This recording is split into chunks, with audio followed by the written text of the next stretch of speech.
Welcome back to Joygasm, a video game and movie podcast. I'm Russ, he's Steve, and we have finally become Elden Lord in episode 286 today, September 1st, 2022. I am pleased as punch to let you all know that Nick, aka Big Baby Moose, has now once again joined us. Say hello, Nicholas. Hello, everyone. Welcome to the lands between. Yes, indeed. Oh, nice. Let me tell you what. Staring at that beautiful depiction of a manly man right there. Yeah. We've got you front and center. We're looking at you on multiple screens here. That's some red action Don't right be there. shy. Show off the physique now, Nicholas. Yes. Very nice. The royal wave. Very fetching. Very polished. Very nice. It goes very nicely with the coiffed hair as well. Oh, yes. It's quite long. Very nice. We are very jealous over here being Q-tips, basically. You're pretty Q-tips, though. I would stick you in my ear. Maybe I should have thought of a better analogy. Well played. Yeah. Well played. We're going to be getting right into our topic of the day, which I think we are all very excited about, which is Elden Ring review.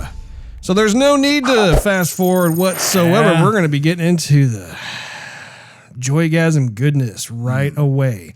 Before we do, though, make sure you cleave that subscribe button and dominate that notification bell. That way you will not miss a single solitary episode of Joygasm that drops once a week, every week. Gentlemen, I thought perhaps we could do a little bit of a round robin at first. You don't say. Giving our kind of high level reaction to our overall experience in the game, and then we'll kind of drill down into different sections. Not necessarily have to go into any particular order, but, you know, we're going to be talking about the art direction. We're going to be talking about the story. We're going to be talking about the battle combat mechanics. So in the, the spirit of keeping things somewhat organized, we'll try and tackle each one with a specific focus. And that way we're not all over the place. Just keep things somewhat chaotic and all over the place. We're just going to say whatever's on our mind. Let's just see what happens. Totally Go for it. Go for it. Absolutely. Yes. Absolutely. So let us start. You know what? Let's start with our guest, Nicholas. Nick, can you please? Nice and polite. I try. I have my moments. Not many of them, but I do have them. Small ones. Dick, can you please kick us off with your high-level experience with Elden Ring? I would be happy to.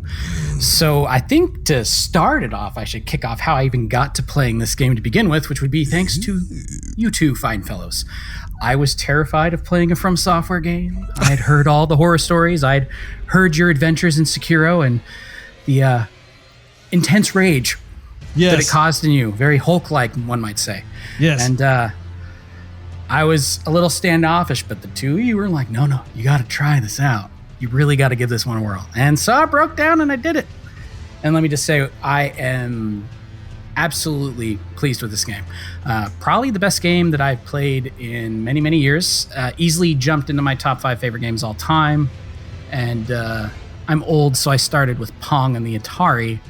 So yeah, it's quite a big catalog, so they had to jump over a lot of games, but really enjoyed the game.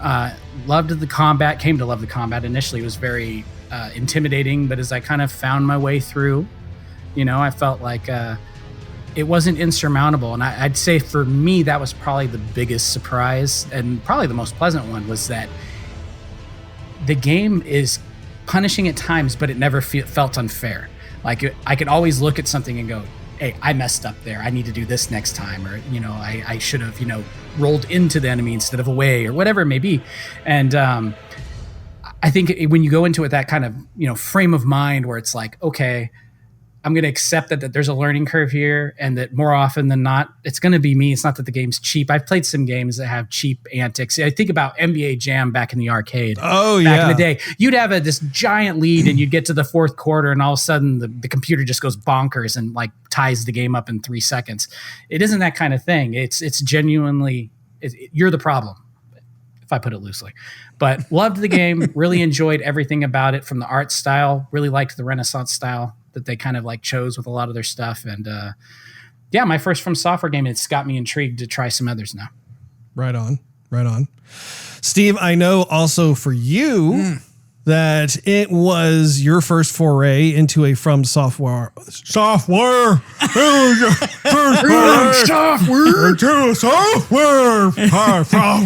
Your first foray into them ones and zeros. All putting a pattern to do something. I don't know what happened right there. My brain just puckered out or something. I was just like, yeah, you go walk in there, you got that stick, you swing it like, quack, quack, quack, quack, you know. I got a little weird there. That was awesome. That was awesome. With that was first foray into From Software title. We're fixing to do some fighting here in some From Software games. There's gonna be a fracas. Yeah. All right. Let me try that again. Okay. You sure? That's pretty good the first time. Anyway, it being your first foray as well into a From Software title, I would love to hear your high-level experience regarding the title, Steve. And I know that we've already, we've talked quite a bit about it, Russ. We have, Steve. We have. Yeah. Indeed. Please take it away.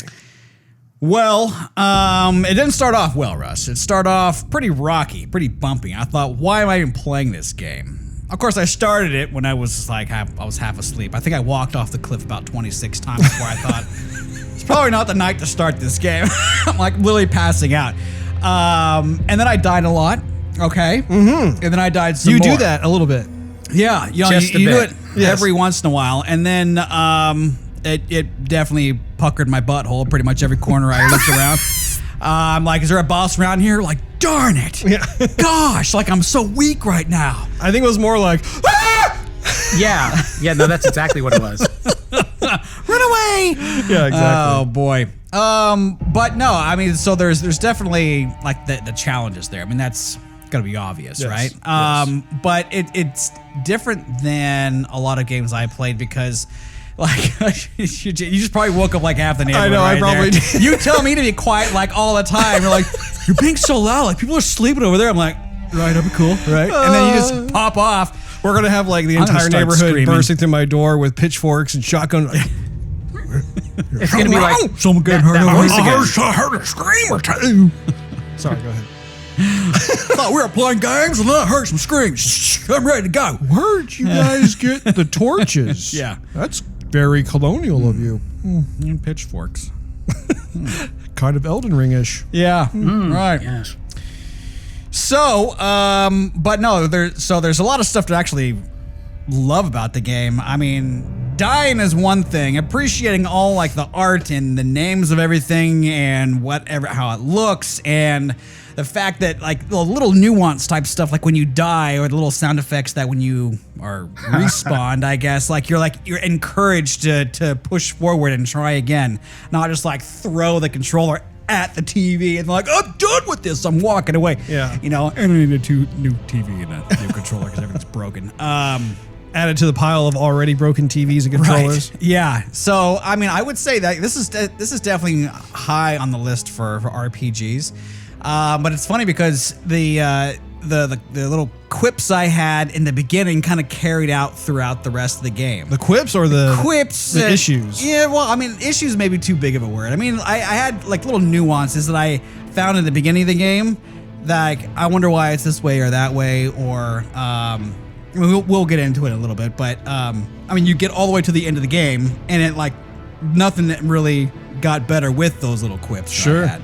But that's all they really were. I mean, they didn't dampen the experience. I'm still glad I played the game. I'm still playing the game with, New Game Plus, as are you, as our big baby Moosey Moose. Exactly. True. So I'll stop there. I'll pass it to you.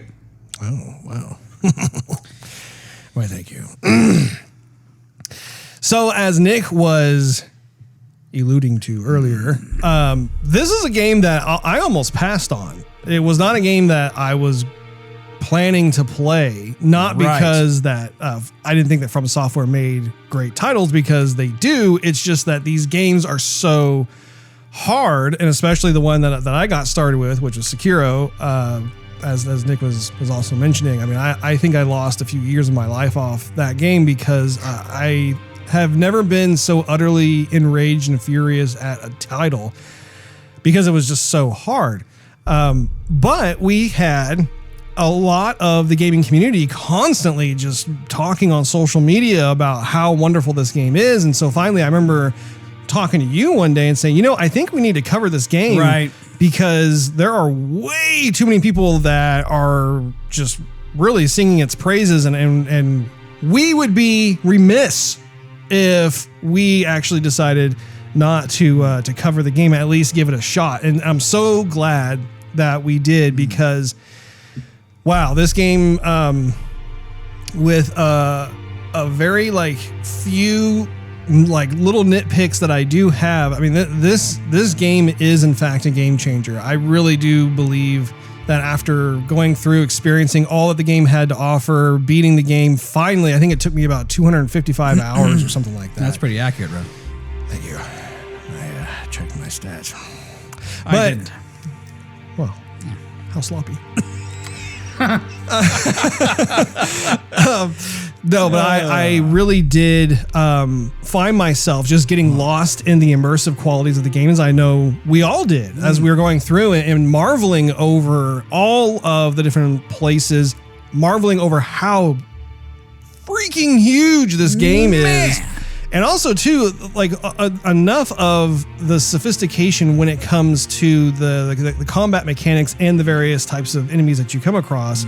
It ended up being this absolute masterpiece of a game. And yeah, I mean, it was something that I ended up buying a physical copy of. If you recall, we had a conversation about, would we continue to buy physical copies of games? And I was saying, well, for the ones that really stand out, like Red Dead Redemption 2 was another game that I bought a physical copy of, because it's this game will remain in my gaming library forever, because that was a life changer kind of thing. So I did the exact same thing with this title. Nice. Yes, indeed. Very nice, Russ. That's funny because I downloaded it. I didn't buy, at least not yet. But I mean, when I saw the trailers on the E3 show or the Xbox showcase, whatever it was, I was gonna pass on. I have no clue what's going on here. I see baddies everywhere and they look gruesome, and then you're a good guy and you're gonna do something for the good of whatever. And I thought, okay, pass. And then I remember you're like, we gotta play it. Everyone's talking about it. I know. I'm like, I don't want to spend $60 on a game that I'm not gonna I think I even said that.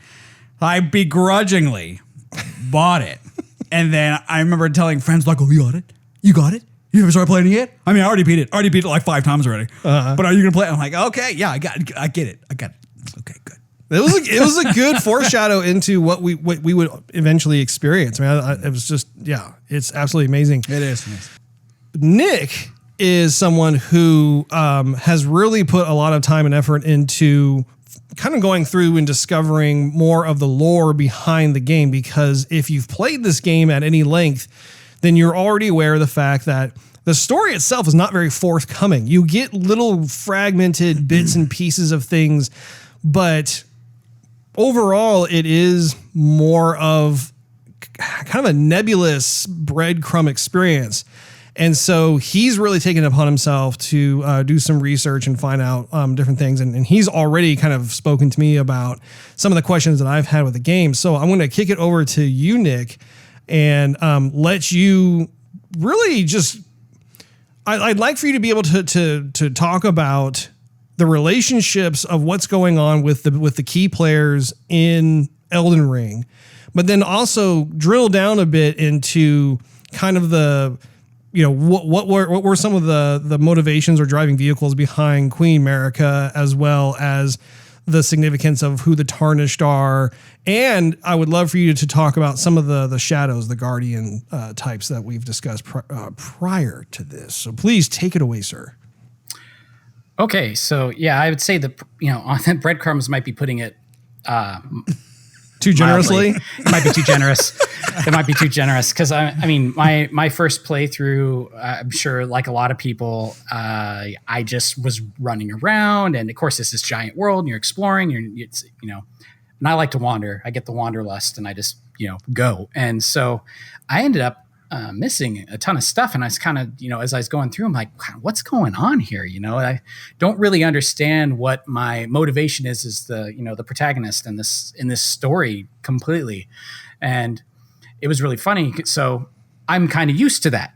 Unfortunately, fortunately, I don't know, depends on your point of view, I guess, from playing Destiny.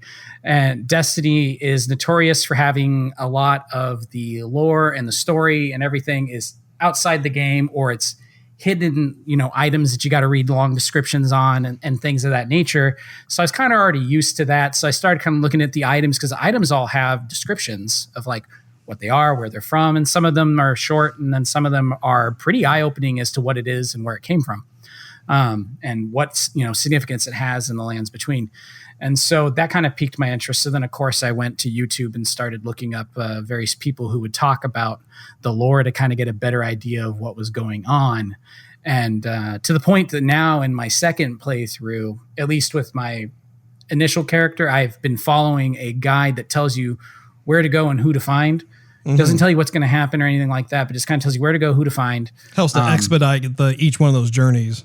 Right, so you don't miss anything, because it's really easy to miss stuff. And they've got the little ray of golden light that's supposed to the grace is supposed to kind of point you. It is so unbelievably vague, and it's very easy. And depending on which grace point you're at, it may tell you to go a totally different direction than the last grace point went to, because it's like, well, no, there's this thing over here you need to deal with. And so following a cohesive narrative is hard to do. So I would say that's my biggest quip with the game, is that you have to rely kind of on outside sources, or just be really good at minutia to really understand what's going on and where to go next. So that being said, though, getting into the lore, you find out that there's like this whole crazy family tree thing, that's going on, this family dynamic that's completely busted, that starts with Queen Marika, who, basically decides that she's going to, split the Elden Ring. And then, of course, all of her kids, the demigods in the game, start fighting over it. And the interesting thing is not all of them are actually truly hers. Mm-hmm. So she has the ones that are hers from when she was married to, I believe it's Godwin. And all right, I think Godwin was her son. Godwin the Golden, right? No, Godwin was the first Elden Lord. Okay. Yeah, he's the first Elden Lord. And eventually Radagon becomes her other primary partner, just to keep this, relatively short, not dive too hard. And her side piece. Yeah, and like the whole thing, they became one. They literally are one. Really weird. Still don't fully understand how they're the same person, but somehow they're the same person. Man. Little weird. It's odd. We'll go with that. Still haven't figured that one out quite just yet. Right. But anyway, so Radagon comes into the relationship. He's originally with Renala at the Academy of Lucaria, and that was her husband. Mm-hmm. And he leaves and goes and joins Marika. So, but they had already had some children. I think, see if I can get this right. Ronnie was one of her kids, and Rykard and Radon were all her children with Radagon. And then, of course, you had the other ones from Queen Marika, which were like Moog, Margit, and I'm forgetting one. Margot. Yeah, Margot, not Margit. Well, there's two of them. Yeah, but Margit is actually not related. Moog and Margot are brothers. Yeah. Yeah. And then, oh gosh, it's the guy who's in Stormville Castle. What's the name? Help me out here. Oh, it was Godric the Grafted? Is that his name? I think, and he's the other one. And he's like by far the weakest of them all, apparently. Yeah, apparently he's like the runt of the litter, or something to that effect. Don't know how that is, Russ. Yes. Poor Steve. You got all the muscle though, bro. You're all right. Thanks, Nick. Thanks for the love. Yeah, I'm here for you, bro. All right. Anyway, so you got this whole dynamic, and of course, within these children, they're all vying for something different. And I think that, that is kind of the main story of what's going on, and that's directing a lot of what you do as a character. You have, of course, Ronnie's doing her thing. She wants to bring on a age of 1,000 years of starlight and moonlight, and she's tied into this moon and ice god, this elder god that she's interested in kind of creating a completely new world. Then you've got, of course, Rykard, who's just said, to heck with the Golden Order and the Erd Tree. We're doing our own thing. We're going to kill Tarnished, and we're going to take over this whole thing. And you've got Radon, who was fighting some of the other demigod children, Michaela. Mm-hmm. You got it. And Blade of Millennia in particular. And that's what unleashed the Scarlet Rot that's throughout the whole thing. And he's been holding the stars back because his whole thing is he learned gravity magic. For a number of reasons. The funniest reason why he learned gravity magic, so he could ride that tiny horse without killing it. That's actually true. So the little tiny horse he's on, he that's one of the reasons he does gravity magic, is to not kill his faithful steed, his tiny horse, which is the funniest thing when you see it. And so you have that whole dynamic with them fighting each other, and by holding the stars in check, he's stopping Ronnie from doing her goal, which is to turn into this 1,000 years of starlight, and totally different thing. And it's also holding back he's been holding back the Scarlet Rot from Michaela, but it is killing him and driving him insane. Mm-hmm. So there's a lot going on. And the thing is it's hard to pick up on all of that if you don't have some kind of like additional information. You pick up a little bit off of the items and whatnot, but it's hit or miss. I'm really thankful for the people who are out there who are able to dig into this stuff. They have experience with From Software games. I guess Dark Souls can be kind of a little squirrely and story-wise too. So they take the time to actually direct you in, what's happening, who's against who, and that sort of thing. And I mean, and that's just the main characters. Then there's all this other stuff. You've got the Black Knife Tish, who, basically went and assassinated went out to kill people or continuing to kill people within the game. There's a ton of really interesting things going on. And so the story, when you dig into it, it's fantastic. And it's not surprising. I mean, you've got From Software with their pedigree. You've got George R.R. Martin with his influence. So there's some really interesting stuff there. But unfortunately, it's not easy to pick up on without going to some additional sources, unless, like I said, you're better than me at following the threadbare breadcrumbs that they leave for you.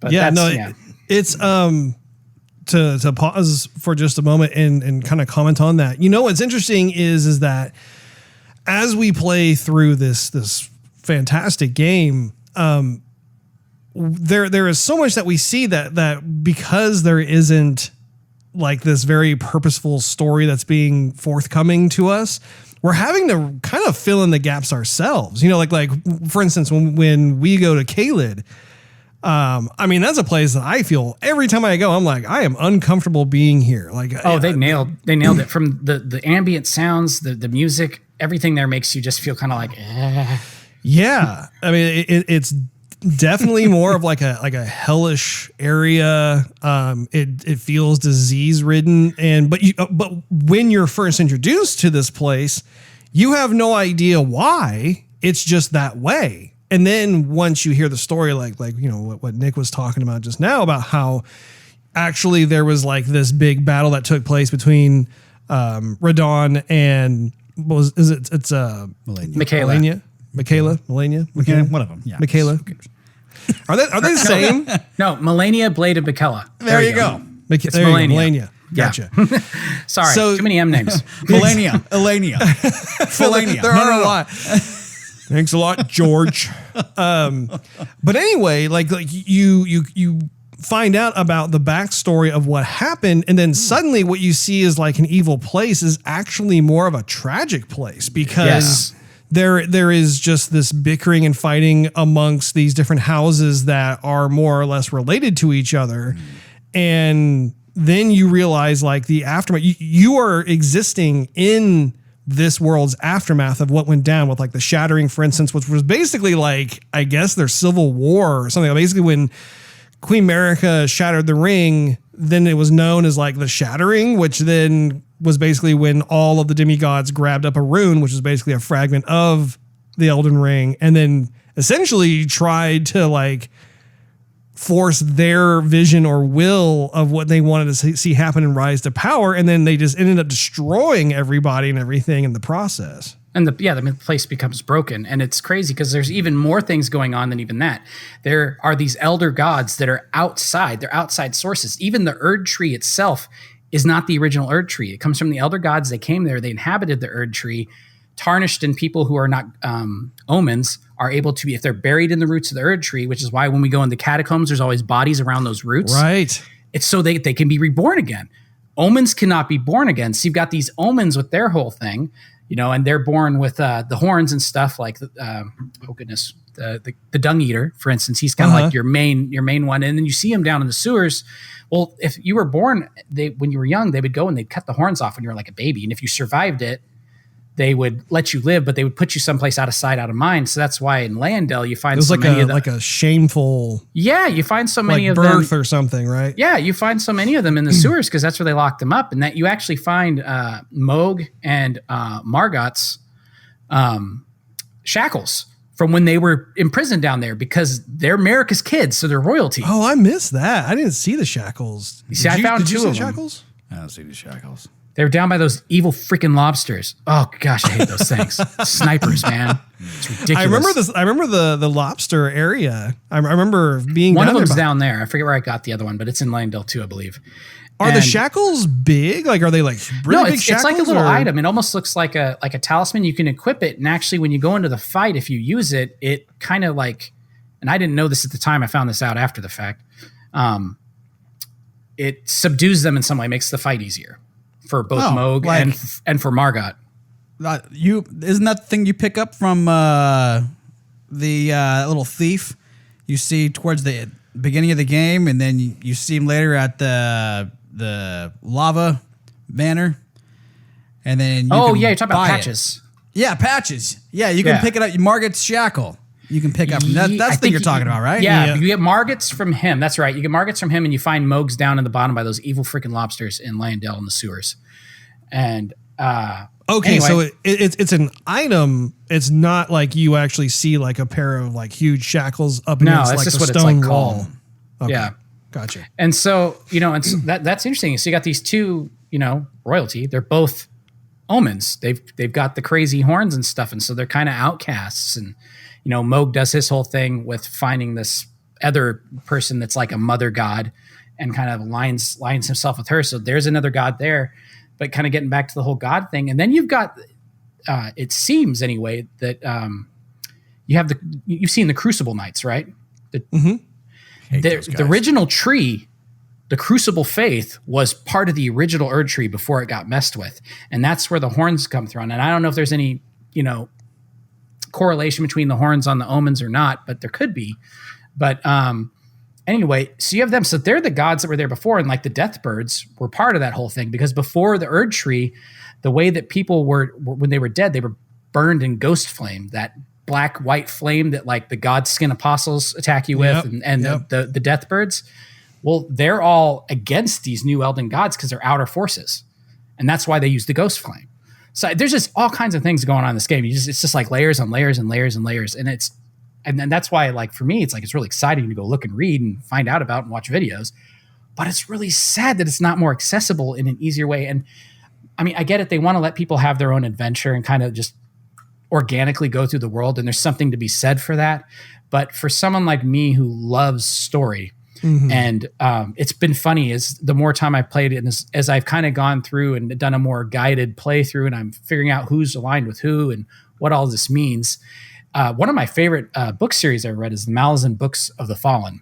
And you can just tell from the names of those, it's about a bunch of terrible stuff. They're incredible stories, great world building. Steven Erickson's the author, if anybody wants to check those out. They're incredible. First one, I think, is called Gardens of the Moon. But it's the same kind of thing. It's like this incredible world, but everything is going wrong. And there's all these gods at play that are at war with one another and forces at war with one another. And it reminded me very much of that. And you're right. You dig into it and you figure out, this is a tragic, broken place that used to be incredible and beautiful. but now it's not, because different people with different, agendas decided that they were going to seize their opportunity, and this is what you're left with. But you don't really get that without help, I think. Absolutely. I mean, I think that that's definitely, it's one of those situations where, like, on the one hand, it's like, I'm glad that, like, I was able to hear different types of nuggets from Nick, like over the multiple weeks and stuff that he, when he started finding out, like, he started sharing some of it with me. And then I looked online and was looking at some of it as well. And, it does lead me to the fact that, and I think we can all agree on this, is that I wish that they had a journal feature within the game, because I really would love to have some place where I could actually have, like, if I'm, let's say I find some random ghost dude who's frozen in a position and he says some kind of cryptic message, or if I get some kind of item and I take the time to inspect the description of the item, those types of things should automatically be transcribed into a journal. So that way it kind of acts as an assistant to be able to help you, like, discover these different types of plot points that have to do with, like, what have already occurred and, like, what's occurring now and what could possibly occur into the future. Because, and I was thinking about it, like there are a number of different things that do offer, like, little bits of information. I mean, even if you go to, like, those sword graveyards where there's like a giant sword in the center and there's smaller swords around it, and there's, like, some sort of inscription on there, you read that and you're like, oh, okay, well, that's interesting. That's a bit different. Or, like, if you come across, say, certain types of boss fights and they have a cinematic that plays before each one, often what they say is also very cryptic, because you're like, okay, they're clearly talking about something, but I have no reference to know, like, what it is they're referring to. So they sound dangerous. They sound ancient. I'm interested in knowing what they have to say. But once again, there's just that kind of disconnect that I had. The other biggest issue too is actually one of the game's greatest strengths, which is the fact that the game is so ginormous. It's like this big open world. And I mean, for myself, I found that kind of like from, like, let's say, for instance, I see, like, one of those ghosts frozen in, like, a pose, right? So I read, like, what he has to say, and I'm like, oh, okay, that's interesting. Oftentimes, by the time I find something else, whether that's, like, a boss fight or it's some other piece of story crumb kind of stuff, I kind of forgot what the last thing said. And so then I'm like, wait, okay, how does this plug into that other thing I saw, like, 2 days ago when I've played, like, 10 to 20 hours worth of this game? So, like, those are the kind of things that, like, I would say is one of my very few nitpicks within the game, is the fact that if we had some kind of journal feature in there that would record these different things and act as a reference point for the player, that would alleviate, I think, a lot of what they're doing, especially to your point, Nick, about how there is an emphasis on wanting to provide an organic experience for each one of us so that we all have kind of a different story to tell. Yeah, and I will say that, I mean, as playing devil's advocate, that if they did have something, akin to, like, a Skyrim journal or something along those lines, I do wonder if it would encourage you to go back as much to play it again. Although I will counter with, I fired up Skyrim and made a character so many times I can't even count. So I'll go back in there and keep playing it anyway, just because I like the game. This has kind of become my new Skyrim, honestly. But yeah, I would say that is the one thing, is it because you realize, because of the water cooler moments, right? I call you and, like, hey, what did you find this guy? Yeah, well, I found him. I can't do anything with him. Oh yeah, well, yeah, I was able to buy prawns from him because I found a necklace and gave it to this girl and blah blah. And I'm like, what? I didn't get to do that, or just getting to areas that you think oh yeah, I combed this area so well, and then it's like, well, no, actually, here's this whole other thing I totally didn't see my first playthrough. I think that there is something to be said for encouraging continued exploration and being able to play again, and not just be about trying out a new character. It's also about finding new things. Yeah. So I don't know. Take that for what you will. One of the other things I think is worth touching upon is the fact that you have these different I guess, family members that have taken residence in these different territories within the lands between, and how if you take the time to actually learn about their motivations, they each have kind of their own. It's almost a matter of perspective, really. It's not as if like there's one. I mean, I would say there are a couple of characters in the game, a couple of the bosses that, for more or less, I mean, they're pretty evil. Like you're just like, yeah, you're not you got to go. But I would say the majority of them, though, it is a matter of perspective. They see almost like their way of life or what they think they bring to the table as being beneficial to all the rest of the folks. And so that's where you get this fragmentation going on, because then you have the other folks saying, no, I think my way is the best way to go. And I think they were successful in the game in the sense that as a Tarnished, we were talking about how early on we would have these decisions we'd have to make. So like if we went to Volcano Manor, for instance, and they offered, an invitation to join, we were kind of apprehensive at first. We're like, well, what does that mean? Like, what are the consequences of that? Because I'm part of the Round Table Hold. And so does that mean that I'm now going to become the enemy of Round Table Hold, or what's the deal? And what was interesting was that From Software was very intentional in that there really aren't any kinds of horrible consequences for you based on what you decide to do within these territories and within the context of like some of these choices you have to make. Fia being another one where, she has her perspective of wanting to kind of rebirth the older Elden Lord, right? And in her mind, it's like, this is the correct path to take. And I think that is, when I say a matter of perspective, it's like all these different paths that you take, and you're almost, despite being kind of like you're the main character trying to become Elden Lord, you are, to a certain extent, kind of taking a back seat to some of this stuff that goes on. What do you think, Steve? Well, I want to comment on a few things. That everything really does make sense. But to kind of piggyback off your journal idea, I would say in the Round Table Hold, Gideon's there and he's the all-knowing, and he keeps on referencing like the library and the books and the knowledge that's all there. I'm like, cool, can I read it? He's like, no. My books, you can't read anything. I'm like, but I want to know the story. I don't want to like jot down like, oh, I talked to the ghost and then I picked up this rock. Okay, writing this down, and then this was from this, and then this perfume over here was from, I'm just not going to do that, right? You do bring up a good point, though. I don't mean to interrupt you, but I will.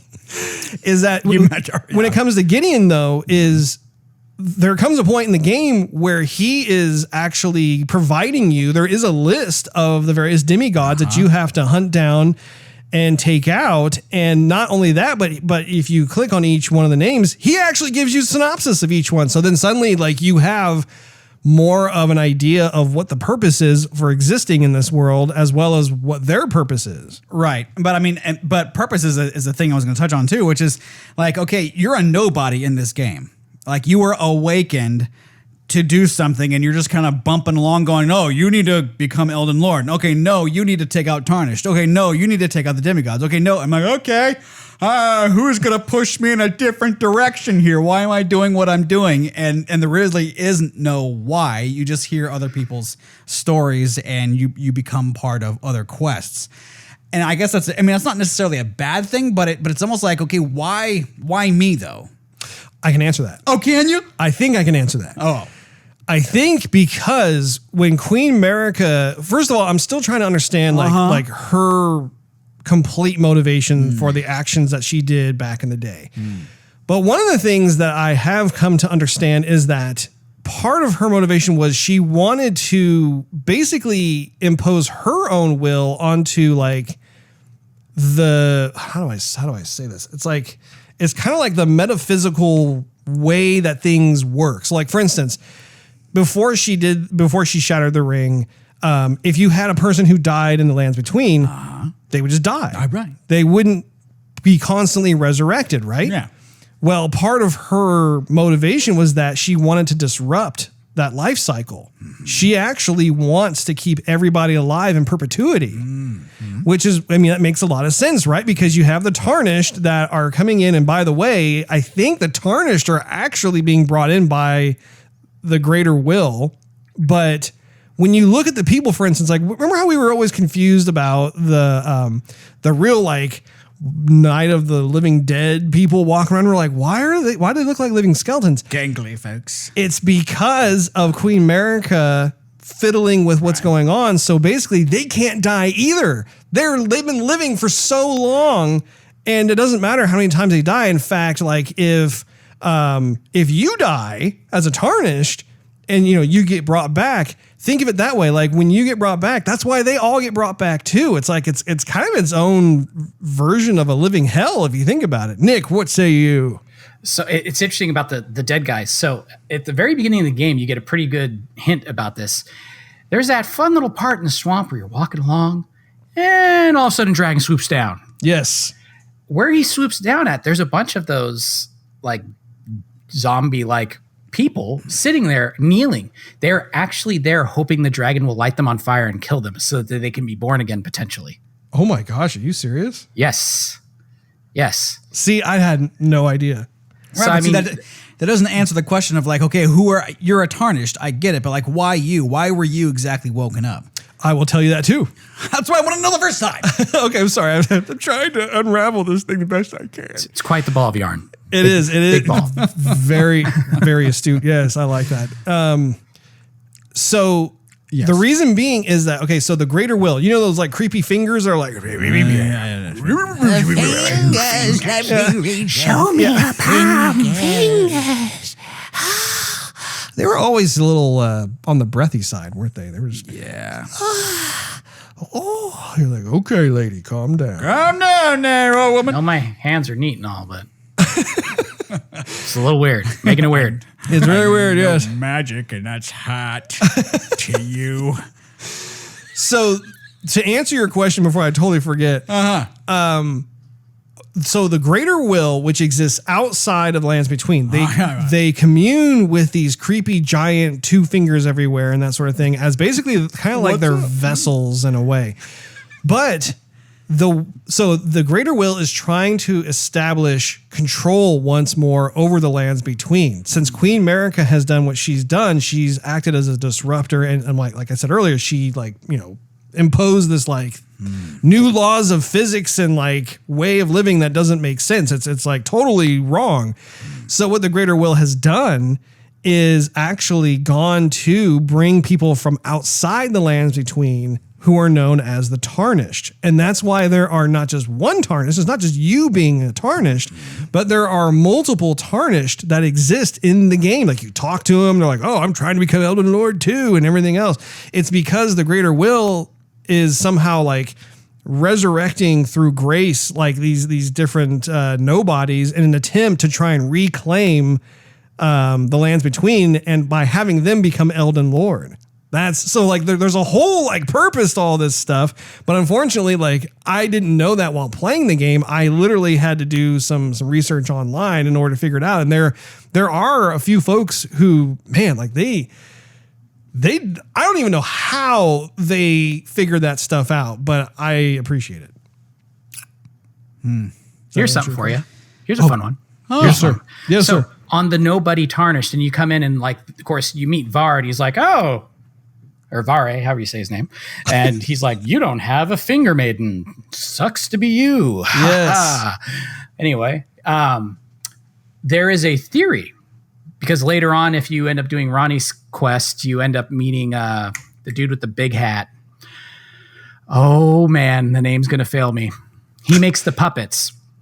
Oh, what was it? That's the sorcerer who helps Ronnie. Not He's Blide. rude. Blide is the wolf White's the guy. wolf. Iji's the war master. Does it start with the S? Saluvius? I think that's what it is. Yeah, something like that. But anyway, if you do some of his stuff and you get in his little hidden area, he has a hidden area you can get to in the game, you end up finding other puppets, people that he's like made into puppets, and he offers to make a puppet for you. And one of the puppets that you can get from him is the finger puppet Theralina. And the rumor is, I mean, this is all theory crafting, right? You know, people dig a lot of stuff and, you know, is this right? I don't know, but it's kind of neat. The theory is that she was actually supposed to be your finger maiden, but he turned her into a puppet. And see, okay, so, and tell us, what is the significance of having a finger maiden in the first place? The finger maiden is who guides you on your journey. They're the ones who direct you with grace, and they go with you and they help you try to overcome all these obstacles that you're facing in the lands between. They're sort of like a personal assistant, or and I mean almost like a kind of your support. So if you end up using the finger maiden in Theralina, she does like various spells that buff you. She'll try and heal you. Oh, like she's interesting. Like, she doesn't attack per se, but she's like, or at least she doesn't attack well. And she's there mostly just to support you in your journey and strengthen you to take on the obstacles and kind of direct you as you go, right? I mean, what is it? Oh gosh, here's another M name. Is it Malena? The gal that masquerades as your finger maiden for a little while. And so she's like, oh, by the way, I'm not. The pink-haired girl. Yeah, the she actually one who says gave you Torrent. Hey, you know, let me come with you and I'll guide you. I can be your finger maiden, right? Yeah. And then she's trying to take on that role that they would normally take, but she's not one. And there's a whole bunch of theories about who she is and her ties to Ronnie that could go down. But I do wish that George would have like kind of been a little more creative with the names, because you have a lot of names that sound awfully similar. Like yes, you do. Radigan versus Radon versus Melania versus Marika Godwin, versus Godfrey, Maliketh. Godric. Godwin, Godric. Yeah, I'm just like, I think we need another iteration of this. Yeah, it does. That doesn't help with the whole like putting everything together either, like at all. For the record. What were you going to say, Steve? I was just going to say, just put somebody here as George. George. That would be the most remembered right there, because you would know who he was. Indeed. His name doesn't rhyme with anybody else's. Indeed. I also wanted to touch on the shadows, if you wouldn't mind, Nick. Which shadows are you referring to? So like, okay, so Queen Marika had her shadow, which was Maliketh. Oh, and, yes, yeah. And like, so, I think it was Ronnie that had Blythe. Yeah, Blythe was hers. And then Horalu. The tiger. It was kind of I don't know if it was classified as a shadow, but I mean, it was more or less like a guardian, right? Like the lion. Yes. It was a lion, right? Like a white lion. Tiger, lion. Cats. Yeah, the demigods, from my understanding, basically they all have one, and oh man, Blythe's story killed me. Like I said, the more you play the game, the further you get, the more tragic it gets. You have these characters you like, they tend to die. You know, it sucks. His in particular is really bad because he was appointed to be her guardian essentially by the two fingers. So that's where the problem happens, right? Because Ronnie's whole deal is she's done with the two fingers. She actually, turned herself into this, essentially this puppet that's in this doll, and destroyed the two fingers that were guiding her, and set off the Black Tish to go murder everybody. And the problem is that Blythe was imparted to her by the greater will, and so she kind of understands, and E.G. actually understands her War Master to some degree, that Blythe eventually is going to turn on her because she's going against the greater will, and ultimately he's an agent of the greater will. And really? Is that for all the shadows or just him? I mean, that's essentially all the shadows are tied to the greater will. Yeah, they're all tied. But because she's directly, revolting against it, you eventually end up in this point where he goes crazy and he does actually attack. And he basically goes full on feral. You fight him outside of her. Did you do that, Steve? Her spire. And yeah, it's really kind of tragic. Yeah, and then you got Horalu with his, which he actually, he kills it to get power to try to beat you in that fight. And you see the relationship between the two of them as he tells him, I'm sorry, I've got to do this, and then just basically wrings all the blood out of him. It's really lovely. And then Maliketh is really interesting. Yeah. What is interesting to touch upon real quick is the notion that these shadows, I'll just call them shadow guardians. They almost act as inhibitors. Like they're like these gatekeeping inhibitors. Because if you think about like Horaloo, like you were just talking about, Nick, the lion that was attached to him, basically it was there in order to kind of stave off Horaloo's lust for battle. Like we were taught that this particular character just, I mean, his sole purpose for existing was like, he was all about just taking on the battlefield and being the most fierce warrior that there ever was. And that's why he caught the eye of Queen Marika back in the day in the first place, because she was looking for like basically like a consort who was worthy of, you know, royalty, so to speak. But then the lion basically was like brought on to essentially cause him to just chill out. And what's interesting too is that like with Nick, do you want to talk about Maliketh in terms of like his relationship to Queen Marika? Yeah, so he was her specific shadow, and she, you know, had him do a variety of things, and like they're protectors. They're not just inhibitors; they are protectors. They have specific things, and his whole role was to strike down her enemies and guard things. And so, as her loyal warrior, when she removed Destined Death from the Elden Ring, when she did the Shattering, she basically said he has to guard it and set him to do it, right? Are you familiar with what Destined Death is in the game? No. Could you please inform Steve, Nicholas? So, Destined Death, I believe, is what allows things to die permanently. If I remember correctly. Yeah.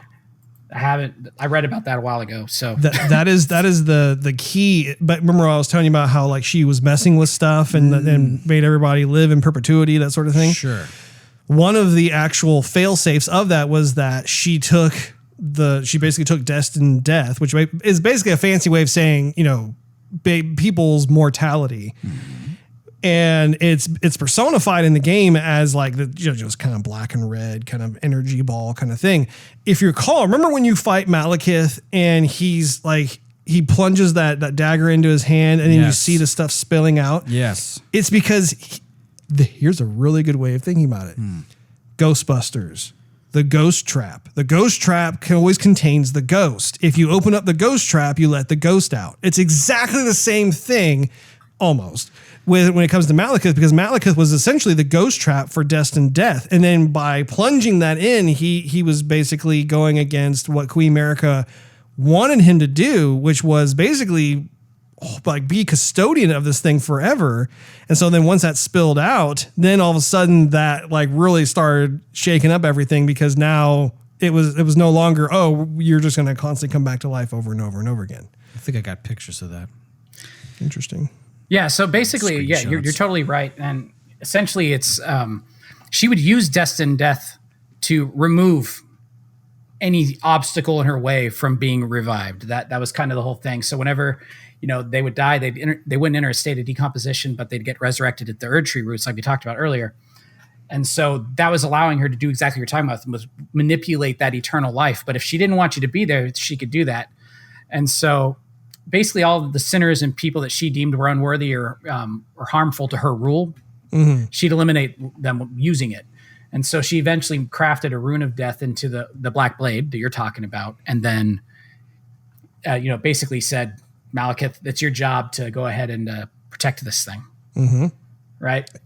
And one of the other things too, that is also part of the tragic relationship, just within that relationship between Queen Marika and Maliketh, is that she kind of ditched him like that. Okay. You know what? Let me ask you both, you guys, this question. Okay.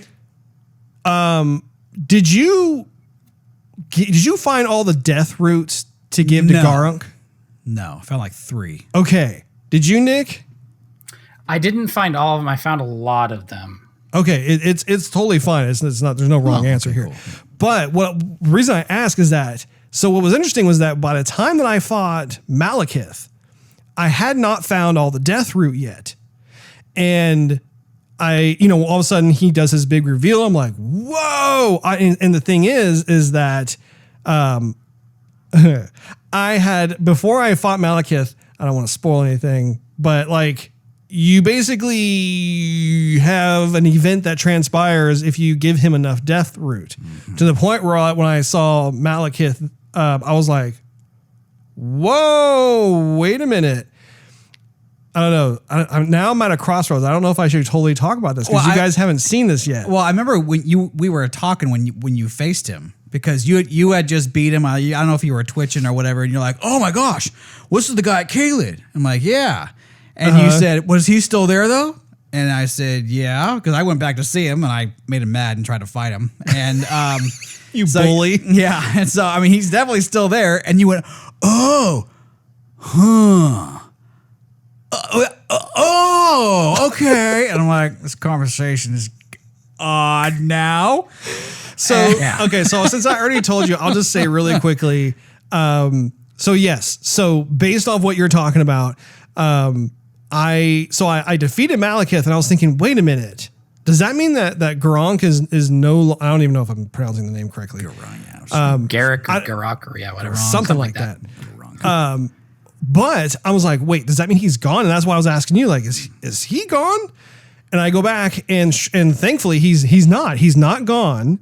And so what I ended up doing was I found the rest of the death root, and because you guys haven't seen it yet, I'm not going to say what he says, but there is some exposition that he does say when you collect all the death root that totally coincides with like his agony being in the position that he has been in, because he so desires to just be back with Queen Marika, and he realizes how he's been used basically. Well, I mean, the whole thing is crazy, right? Because he goes into exile basically after the Night of the Black Knives, because the Black Knife Tisches have blades made that had the Rune of Death in them, and he doesn't understand how they got it, and that's a whole nother like yarn to unravel. And that was a plot that was launched by Princess Rani, as you know, in her defiance of the greater will and her desire to bring on her idea of what the lands between should be like, right? And so the first person that they killed on the Night of the Black Knives was Godwyn the Golden, the firstborn son of Marika. And basically when his soul perishes, it corrupts the tree. And you later see Fia sitting by that later, Fia the deathbed maiden. I can talk. The death babe. Yeah. The death babe. Yeah. Goth girls have got nothing on that chick.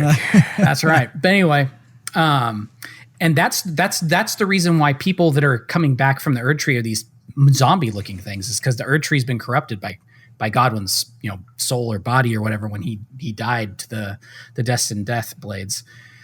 And so so then at that point Maliketh is like, he feels like he's failed, and so he basically hides him away in the bestial sanctum, posing as the guy you're talking about, from what I understand, with the idea to ensure that nobody could ever steal that Rune of Death again. Yeah, I gotta say, I know you guys are already on your journey number 2. Definitely try to find all the death root, just because to book in that particular character journey, that character arc of Maliketh, I thought it was one of the most powerful in the game.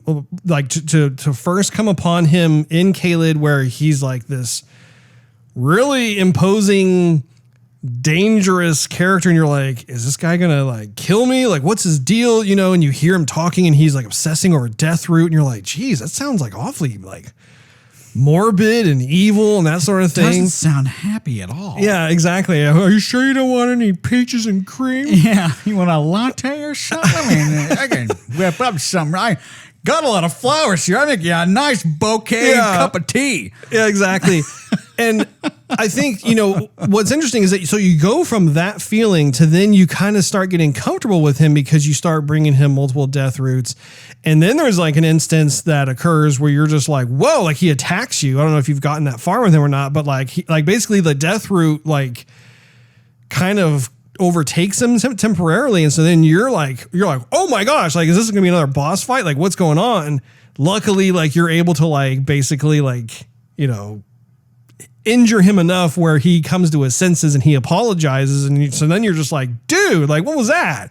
And you're just like, okay, are we cool or are we not cool? Like, what the heck is going on? And then you see, you get to him as Maliketh, and suddenly you're like, dude, this sucks. Now we're having a full on fight. Well, I guess I can't be too surprised. And then you go back and you see where he is, and you're just like, and you hear what he has to say and everything else. And then you feel totally sorry for the character. You're like, so even you as a player, you go through this roller coaster of like, kind of discovering who this character is, what their motives are. And, it's like, am I supposed to, be cool with you? Because you get introduced to him by another Tarnished in the Round Table Hold. Right. You're like, I thought you were a reference to somebody who was cool and you seem okay, but you're awfully big and got big claws and you sound menacing and mean. Now I'm fighting you and you seem like, oh, now all bets are off. And now it's just like, oh, dude, I'm going to shed a tear for you. Anyway, I mean, again, that type of storytelling is not forthcoming in the game. That was something that either I had to pick up some breadcrumbs from talking to Nick, or I had to go online and listen to other people talk and that sort of thing, come up with this painstaking timeline of things that happen. But then once you know it, you're like, that is profound. That is so cool, because it ceases to become just a one-dimensional, I'm evil, I'm bad, instead it's like, whoa, this is a very complex character, and the relationships that this character have with various other types of players in, this roster of cast, so to speak. Well, here's an interesting thing about that. You talk about the guy you met in the Round Table Hold. The guy you meet in the Round Table Hold is D. If you understand who D is, it makes perfect sense why him and Maliketh are aligned. D is a knight of the Golden Order. He is 100% a zealot for rebirth and the Erd Tree and the Greater Will. He's protecting destined death from making things permanently dead. And D is always talking about those who deal in death, beware of mariners, because those are all the types of things that permanently kill, and you can't be reborn, right? And so it makes sense when you think about it, going back and going, oh, no wonder he had you go into him and given him that, because that was going to allow him to keep anybody else from gaining control of the Rune of Destiny Death ever again, because that's why he's in exile. So, yeah, I mean, it all kind of ties together in interesting ways. But, yeah, you're right. You don't get a ton of that from your initial playthroughs unless you just luck into it, or you have an uncanny knack for understanding where they're trying to point you, and you just kind of end up going the right way. But I'll say this, you say his story's sad. You didn't finish Warrior Jar Alexander's story. No, I did not. And that was heartbreaking. That was my guy. See, and that's part of the fun too, is being able to have that replayability in so many different ways. Even talking about Maliketh right now, it just popped in my head. Well, what happens if I were to find all the death root before I fight him as Maliketh? Because something happens, and I don't want to say what happens, but basically, I'm wondering if you find all the death root prior to fighting him, that maybe you don't have to fight him. And you probably still have to fight him. I don't know. I mean, there is something that happens, and I'm just like, well, it's worth looking into anyway. Well, I think that's where the game really just shoots itself in the foot, because hearing you guys talk about it is interesting. I'm gathering some of what you're saying, and then some stuff is just rolling over my head, and I'm kind of trying to hold in a yawn. But either way, no. It's a bunch of pieces that you have to put together, and as I'm playing the game and I'm directionless on where to go and who to see and who to talk to and what quest to take up and what quest either continue searching for or just give up because I can't find anything to continue the quest and I want to go further with something cooler, then I'm doing myself a disservice because of how the game has been designed and created, and just put the story 6 feet under and you got to keep digging, and it's. To me, it's unfortunate because if you do spend the time, it's not through the game, it's through other research that you have to do, watching YouTube, reading Reddit, or watching interviews with the game developers. And if you don't do that, then you miss out. Yeah. But you shouldn't have to do that. I mean, how many good games are there out there? I mean, you mentioned Red Dead Redemption earlier. We love that story. I mean, we want to be in that world. We want more of it. Yeah. And it was absolutely fantastic. I mean, I could go all the way back to like Lunar Silver Star Story. Yeah. I love that story. I remember that I was playing the kid as a kid. And I didn't have to, I mean, there was probably more there that we could dig up, but we just didn't because there was enough there that was really just awesome. A lot of meat that you can sink your teeth into. And so at some point, like for me personally, I got to playing the game and I thought, okay, to me, it's just more important to become stronger so I don't die as much and to see like the next cool thing. And maybe the next cool thing was like finding the next demigod or like big boss that I marveled at and or the cutscene, you know. But you know, you only have so much time during the day. You want to play other games, you want to watch other movies, and how much more are you just going to start just digging into this one to figure out like what means what? And you got to give people like online credit because who knows how much time they spent like you know, writing down every little conversation, fragmented sentence like a ghost gave them, or versus all these, you know, items and trinkets and talismans and weapons and flowers and armor sets and whatever, right? I mean, who know that they didn't figure that out in half an hour. That took days. Yeah, no, it definitely took them a long time, and that is a head scratcher for sure.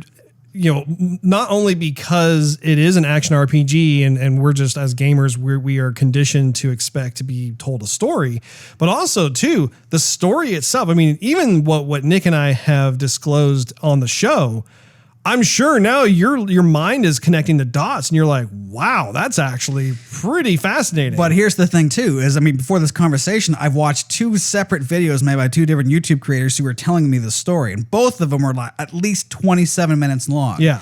And so like 27 minutes is a long time to tell me the story of a game. And even they're just reaching and grasping to connect the dots.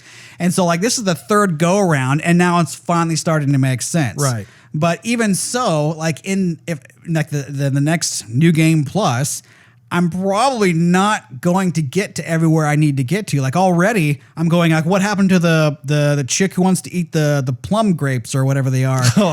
Or I know what happens to her. I mean, and so like my next plague through, I'm literally online going, okay, I met this chick. What happened? Okay, and now I'm you know my first playthrough, I healed the chick of Scarlet Rock. Nick, you were telling me that you know that she's pretty throughout the game. I never saw her again, so now I'm like going back to YouTube, going, okay, where does she pop up again Her next? story's sad too. And I have to like be attached to YouTube or attached to Reddit to even like have this alternate experience with the game, and that's. I wish it just wasn't like that. I wish it just, you know, maybe not be completely forthright, but well, again, it's all about, like, for instance, having a journal feature would be tremendously helpful because, for instance, you know, cataloging every type of NPC that you come across and meet, and you're like, oh yeah, there's that one person.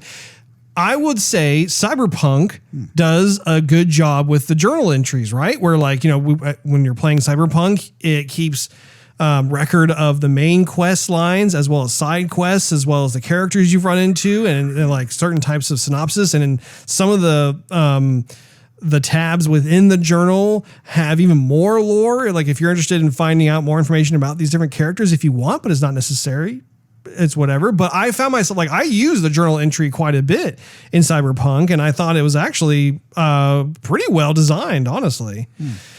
Well, let's move on from story because I mean that is a very like Nick was saying, that's a big ball of yarn, and I think even for I mean yeah, I mean, and not only that, but I think we like in terms of Nick and myself, I know I can speak for myself. I don't have the whole story 100% figured out. Not me either. So, I do think it's worth mentioning that I have a friend at work who I recently discovered. He is on New Game Plus 9. Oh, I'm like, dang. how? Do you sleep? Yeah, like I'm just like, that is insane. It's very impressive, but I'm just like, I'm just now doing journey number 2. That's insane. Anyway, were you gonna say something?